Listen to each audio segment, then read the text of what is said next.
visionary, revolutionary. I'm a visionary, revolutionary. What's going on, everyone? It's your boy KB the motherfucking Mark, and I'm here with my marvelous co-host Camille Salamander. How you doing, man? I'm doing great. I can't even complain. Well, I'm glad you're doing fine, because you're not going to be doing fine by the end of this. Family, WBPTV family, me and Salamander have been arguing behind the scenes. Last year, we started going into a different avenue with the list, and we first had our discussion of who we thought were the top 10 women's wrestlers. We are going to revisit that list. But we have hit a snag in our talks, our conversations. Salamander believes that his girl, the TBS champion, Miss Jade Cargill, should be top 5. I agree that she's top 10, no more than 8. And just like when we have our discussions about Randy Orton and Kenny Omega, I have some stats that I want to throw at you. I told you, I think you're going to be surprised at the stats when I tell you. Okay. But why do you think Jade Cargill should be top 5? All right. So, if you guys remember, we had a whole podcast episode where we had our own individual list. I had Jade Cargill on my individual list. I was fighting Jade. I was fighting to get you onto the main list. But KB simply didn't agree. Now, from the transition from last year to this year, we got some women on that list who hasn't competed at all. We had some women on that list who kind of took a step back, i.e. Alexa Bliss. She was number 10. I honestly believe from last year to this year, Jade Cargill improved tremendously. In ring and on mic. Take her time from this time last year, but when we made a list how she was working, you could tell she was green and everything. But then if you take it to this time, this year, you can see that she improved. Now, I believe out of all the women, WWE, AEW, I believe she's top 5. Improvement, crowd reaction, plus she holds the title, so that gives you some points there. I don't think any champion should be anything below 5 on the list. You're a champion for a reason. And she's undefeated. So I'm disagreeing with that. She's no higher than 8 simply because of the competition she faced. Yes, she has improved, but the improvement to me wasn't top 5. Now, I agree with you. She needs to be on this list. Last year, I kept saying she's just not ready. But she's ready for the list. But I can't put her any higher than 8 because, like I told you off camera, I can name 8 other women from both, between both companies. Or I'm sorry, I can name 7 other women from both companies, between both companies, that would take her spot. But number 8, yes. That 8 to 10 range, absolutely. And you're absolutely right. She is a champion. So that does add on. But it's the level of competition. That should bump her to at least 5. Even though she faced jobbers or whatever, I mean, you can't argue with the way she's being booked. She's being booked to be made strong. So, with that being said, in the 90s, if we was doing this in the 90s and we had our list, you want to put Goldberg up there? He was getting thrown jobbers and stuff for a while. He was undefeated for a while. Same thing with her. She's undefeated, 30-0. AEW run off of statistics. She's undefeated. She's deserving to be up there in that top 5 range. I'm not saying she's better. Like, I would have her at 5, and the rest, 1 through 4 would be no order, but would be Charlotte, Becky, Bianca, and then that fourth person, I will put either the Dr. Britt Baker or Thunder Rosa right there. I most likely the Doctor, and if Jade gonna be number 5, I'll put Thunder Rosa at 6. I'm glad you said that AEW runs off statistics, because sometimes numbers do lie, and sometimes you have to dig deeper than the numbers themselves. But let me show you, because I told you about these stats. Let me show you what I dug up. Jade Cargill is indeed 29-0. I was looking through everything about just this run, and her opponent's combined record is 430 to 289. She's got her opponents have a 67% win percentage. So I was thinking, that is very good. That's a very good stat. But then, Salamander, I got to looking through who she went against, and I'm sitting here and I'm looking through all of the matches against the wrestlers she's wrestled against and just their overall records, and this shit blew my mind, Salamander. 12 of her 29 wins were against winless opponents. Only 9 had winning records. Her toughest competition was Thunder Rosa, which she didn't beat clean. Tay Conti, Nyla Rose. Here's what really shocked me: in-ring experience, television-wise, in-ring experience, she's got 123.5 minutes of in-ring experience. That's a little bit over 2 hours. That's a normal episode of Dynamite. That's how much televised in-ring experience she has. I say that to say this: her average match time is 4 minutes and 24 seconds. She is 29-0 in singles competition, but ultimately she's 29-1 because she didn't win that battle royale. But we don't talk about that. Explain the 12 of the 29 against winless opponents. Explain the 9 of the 29 are women's with winning records. Who has she beat? I will say this: the 12 opponents that she faced that had win like they lost, right? AEW just working with her strengths. When it comes to booking, we always talk about booking. It all depends on if this character work. It depends on the booking. It depends on how they book them. If this gonna get over and that's gonna get over. AEW book her the way that they needed to. They want a dominant woman. They booking her to her dominance.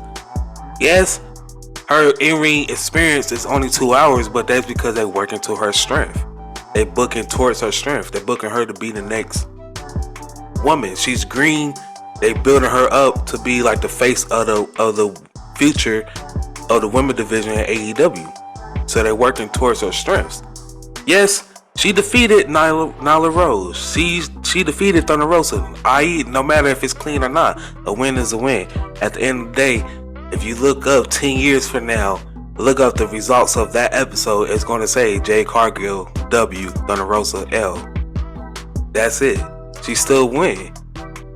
Salamander, explain this to me.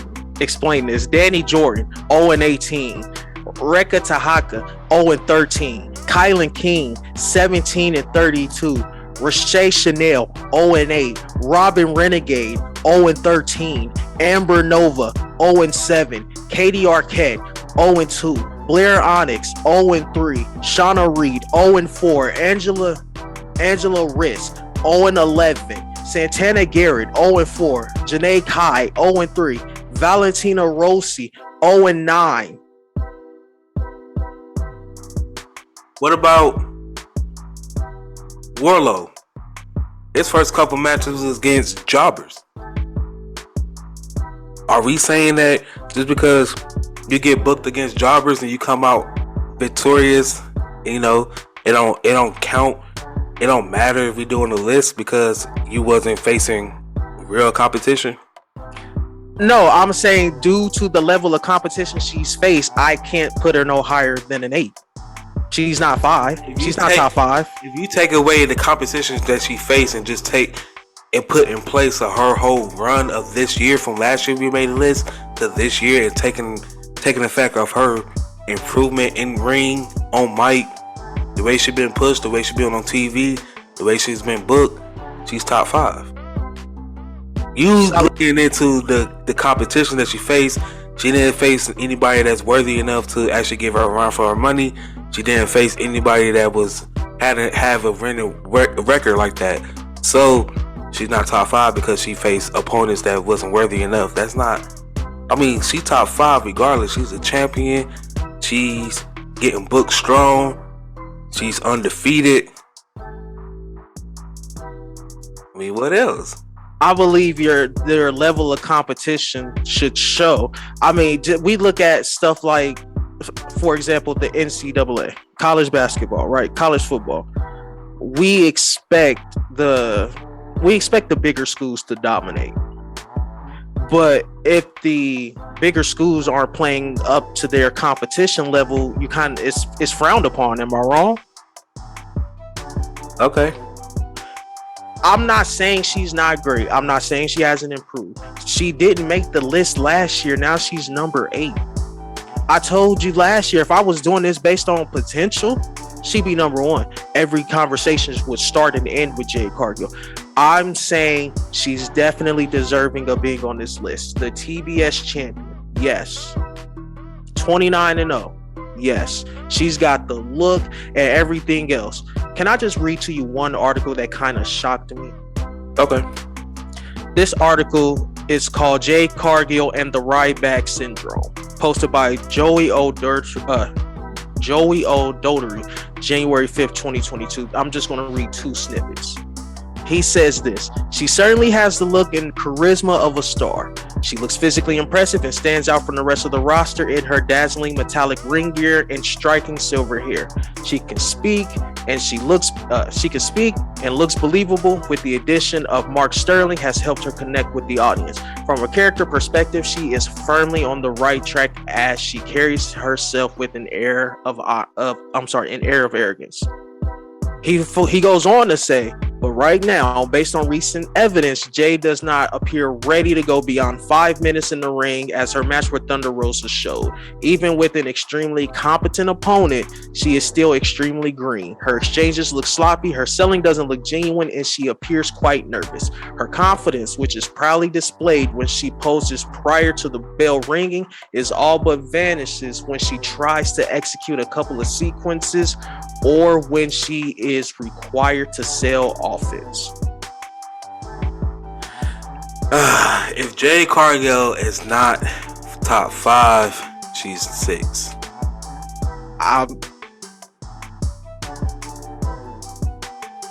Stick with 8.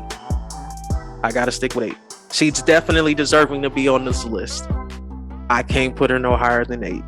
You know what? I think the way to solve this problem, we're gonna let the subscribers decide. Y'all comment below, where do you think Jade Cargill lies? And whoever get the most likes or the most people comment the same number is where she would end up on the list. Is that fair? That is fair. That's fair. So that's how we'll do this one. But be on the lookout for the list, guys. This will be dropping no later than Friday. Be on the lookout for the list. When the list come out on Friday, I want to see. I'm just real anxious to see where y'all guys think y'all will place Jade Cargill. If she lower than 8, I'm turning heel. I'm turning heel. I'm saying it down. Turning heel on the subscribers if y'all put her lower than 8. You mean lower than 5? Nah, cause low key, I really think she's top 5. But if everyone agreed, like, yeah, she's 8, I'll be like, okay. But if they be like, nah, she's 9 or 10, I'm turning heel because I don't think she's that low. So my faith is in y'all guys' hands. Don't disappoint me. Oh wow, he cut the babyface promo threatening the heel turn. Listen, I'm not going to do you guys like Salamander did. Just be honest. If you guys think that she's 8, let me know. If you think she's top 5, let me know. Like Salamander said, wherever you guys decide, that's where she's going to be. And if she's top 5, I'll suck it up. And I'll sit here and I'll say she's top 5. Salamander, anything else you want to add? Don't let me down. Well, that has been my Marvelous co-host, Camille Salamander. I'm KB the Mark. Don't forget to hit the like button, subscribe. Just show us love, and we'll show it back.